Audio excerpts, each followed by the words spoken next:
The Book of Job. Job 1-7. We regard it as little short of a miracle that this very ancient book should have been accepted by the people of Israel as part of the oracles of God, which were committed to their hands. See Romans 3 verse 2. Job may have been a contemporary of Abraham, but he was certainly not of Abrahamic stock, and therefore a Gentile, and yet introduced to us with such words of commendation as we hardly find accorded to any son of Israel. In the book, moreover, is no allusion to the law in which the Jew made his boast. There was therefore in it nothing that would particularly appeal to the Jew, but rather that which might offend. Yet there through the centuries it has stood, and been handed down to us. In this we see not only the wisdom of God but His mercy also. Directly sin entered the world, a baffling problem presented itself in the slaying of righteous Abel. Why should the godly suffer? If a man's life really pleases God, why should that pleasure not be indicated by special good being his in this life? There is, of course, the alternative problem: why should the ungodly prosper, and this is dealt with in Psalm 73. But long before the days of the psalmists, God saw fit in His mercy to solve the enigma for us by permitting extreme disaster to come upon Job, and then causing the story to be recorded and preserved in an inspired writing. The solution was given as soon as the oracles of God began to appear. In the very first verse, the inspired writer, whoever he was, makes the exceptional character of Job very clear, and in verse 8 he records that a precisely similar description of him had come from the lips of Jehovah himself, but with the addition that in his piety he surpassed his contemporaries, for there was none like him in the earth. Of all men, therefore, here was the man upon whom the smile of the Almighty should rest. And indeed he had been greatly prospered in the providence of God. He had a well-favored family, and immense possessions of those animals, in which wealth consisted in those days. He was the greatest among the men of the East, as well as the most godly. His piety embraced his family as well as himself, for he offered burnt offerings for them in the days of their festivities, lest they should have in any way offended. Such is the picture presented of this remarkable man. In verses 7-12, we are granted a glance behind the scenes of this world. Satan, though a fallen creature, still is permitted access to the presence of God. His casting down to earth, mentioned in Revelation 12, is still future. He is spoken of in that chapter as the accuser of our brethren, and that is just what we see him doing here. He does not change. He accused Job of self-seeking in his apparent piety, in other words, that he was in large measure a hypocrite, just what presently we shall find the three friends insinuating.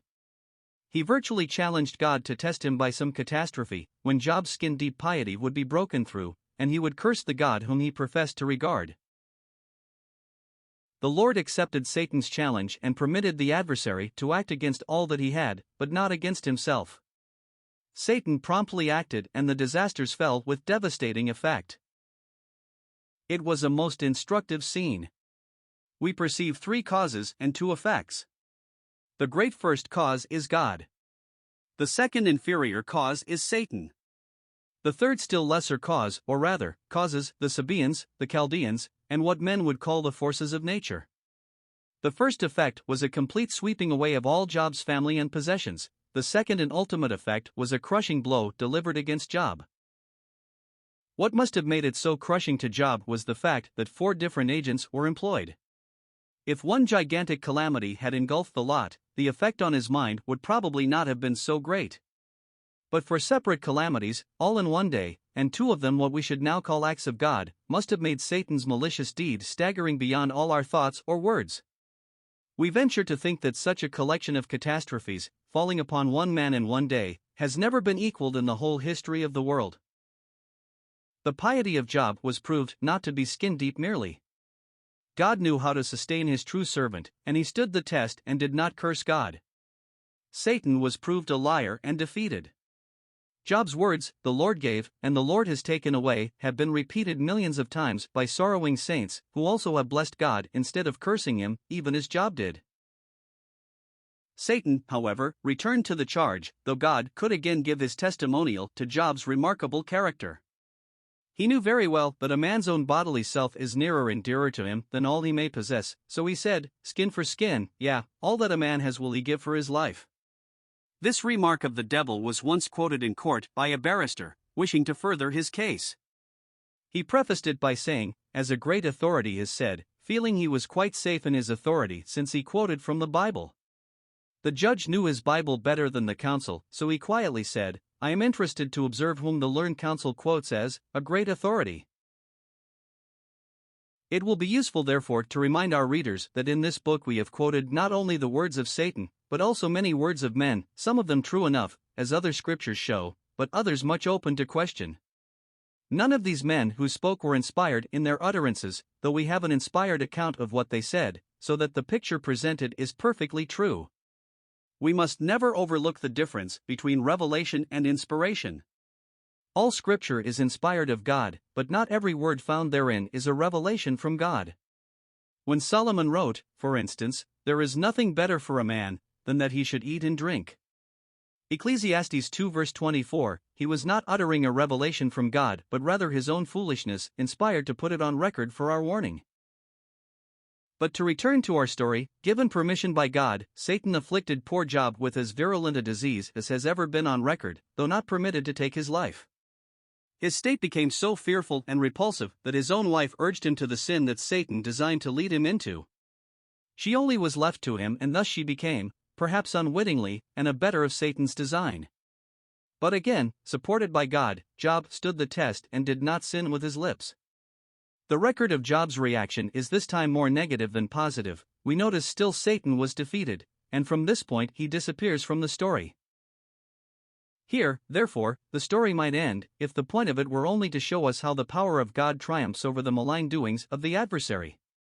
This is indeed made clearly manifest, but there was the further point of demonstrating how that same power, coupled with his searching kindness, triumphed in the conscience and heart and life of his tried saint, ultimately turning the blackest disaster into rich blessing, of a spiritual sort as well as material.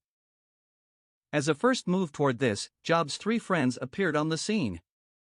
At the end of Job 2, they are introduced to us, and what is recorded indicates that they came full of sympathy and with the best of intentions.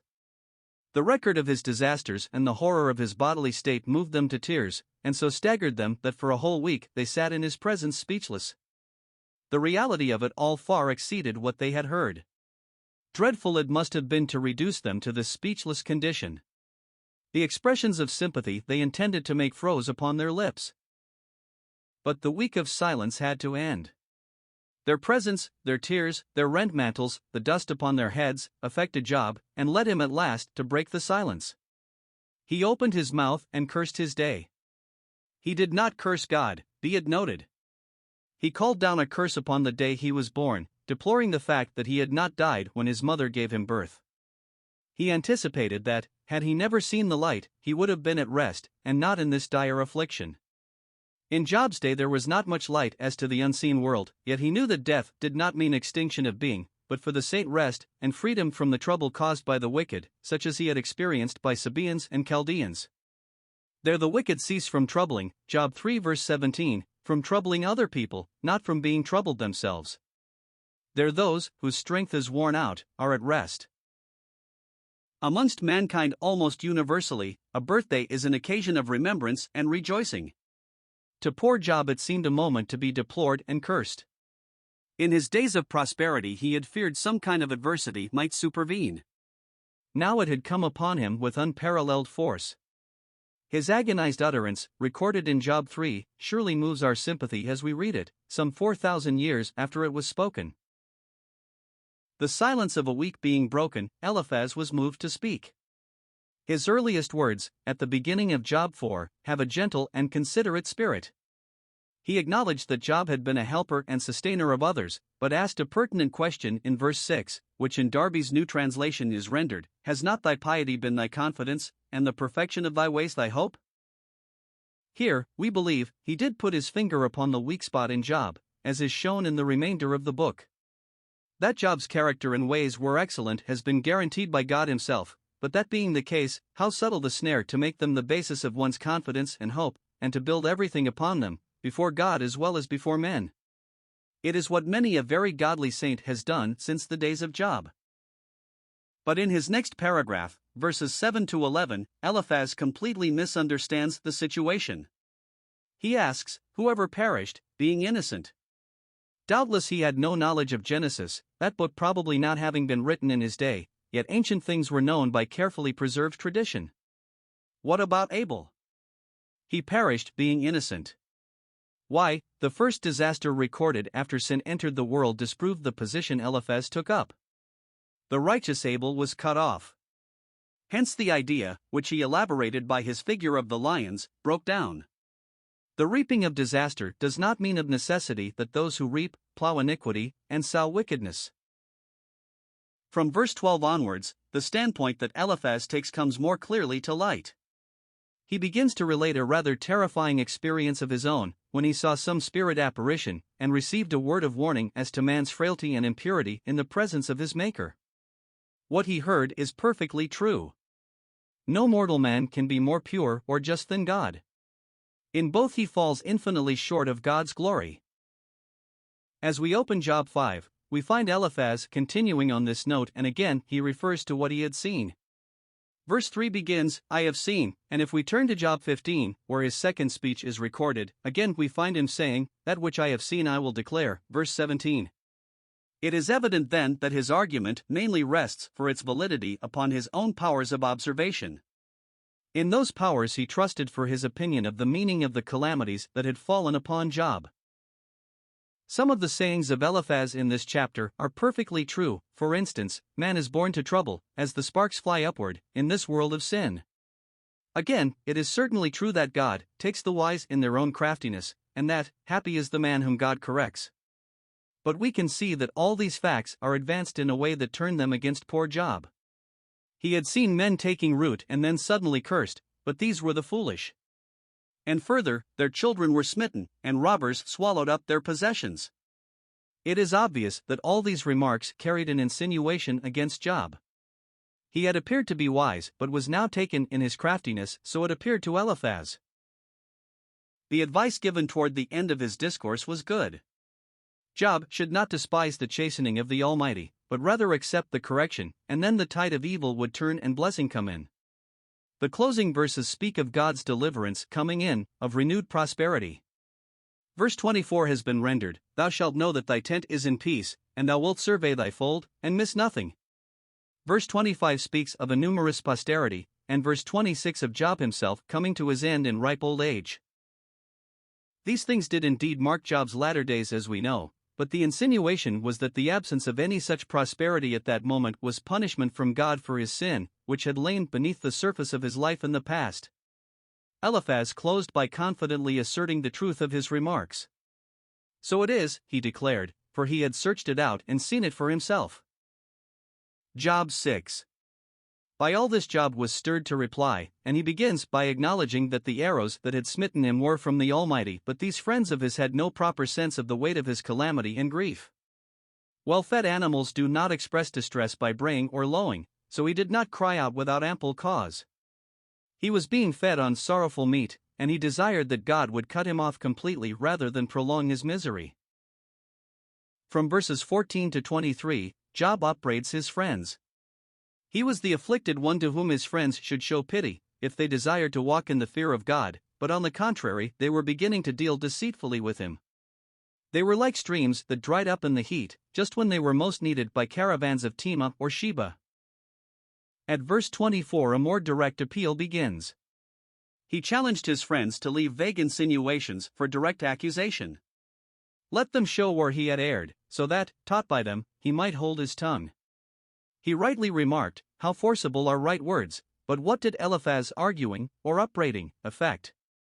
How often among brethren in Christ have vague insinuations, or even accusations, wrought havoc, where right words, based on specific facts, would have proved forcible and wrought good? Job's reply continues into Job 7, and here his discourse seems to divide into two parts, verses 1 to 10, and 11 to 21. One cannot read the first section without being struck by the pathos of his plight.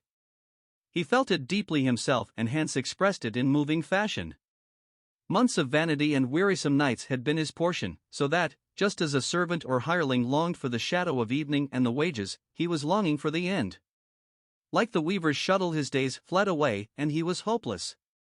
His pathetic state is most vividly described, and his friends should have been more filled with compassion.